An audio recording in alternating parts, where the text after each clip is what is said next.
ہم نے وہاں ایک مسلمانوں کے گھر کے سوا کوئی اور پوری بستی میں گھر نہیں پایا، اور وہ ایک گھر حضرت لوط علیہ السلام کا اپنا تھا۔ سر صرف 2 بیٹیاں ایمان لے کے آئیں ان کے اوپر، یعنی اور ان کی اپنی بیوی بھی کافرہ تھی، وہ بھی ایمان نہیں اس نے قبول کیا۔ یعنی پوری مجلس کے اندر، یعنی پوری اس بستی کے اندر اللہ تعالیٰ کی طرف سے ایسا معاملہ ہوا کہ صرف 2 آپ کی بیٹیاں ایمان لے کے آئیں، کوئی ایک مرد بھی نہیں تھا جو ان کے ساتھ دعوت حق کو قبول کرتا۔ تو کیا حضرت لوط علیہ السلام ناکام ہو گئے؟ نہیں۔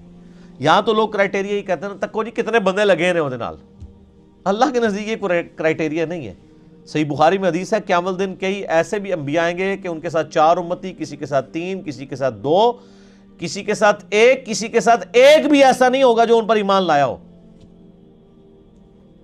تو کیا وہ نبی ناکام ہو گئے؟ نہیں، وہ قومیں ناکام ہوئی ہیں، نبی تو کامیاب ہیں، انہوں نے دعوت پہنچا دی۔